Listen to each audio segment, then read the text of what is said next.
Surat railway station પરથી 4 kilo ગાંજા સાથે એક આરોપી પકડાયો. સુરત રેલવે એસઓજી અને એનડીપીએસ ટીમ દ્વારા સંયુક્ત ઓપરેશન. ઓડિશાના વતની જીતુ શાહુની કરાઈ ધરપકડ. સુરત રેલવે પોલીસ સ્ટેશનમાં ગુનો નોંધાયો.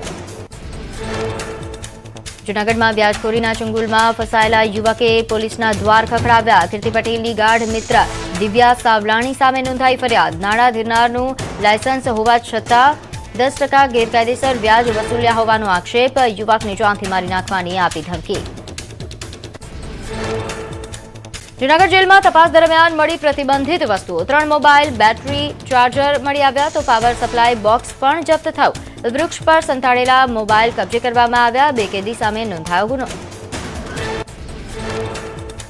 દ્વારકામાં ખોટા આઈડી કાર્ડ સાથે આર્મીની ખોટી ઓળખ આપતો શખ્સ ઝડપાયો. દ્વારકાની એક હોટેલમાં આર્મીની ઓળખ આપનાર રાજસ્થાનના કમલેશ કુમાર રેબારીની પોલીસને દબોચી પાડ્યો.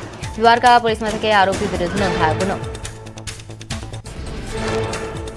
જૂનાગઢના કેશોદમાં ધોળા દિવસે ચીલ ઝડપ. 4 ચોક વિસ્તારમાં બાઇકના બેગમાંથી 1.70 લાખના રોકડની ઉઠાંતરી. ફરિયાદી બેંકમાંથી રૂપિયા ઉપાડી બહાર નીકળતા જ લૂંટ.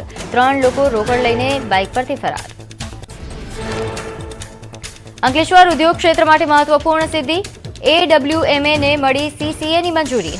હજારો લઘુ અને મધ્યમ ઉદ્યોગોને મળશે મોટી રાહત. લઘુ ઉદ્યોગ ભારતી તેમજ ઉદ્યોગકારોએ તમામ સંસ્થાઓનો માન્યો આભાર.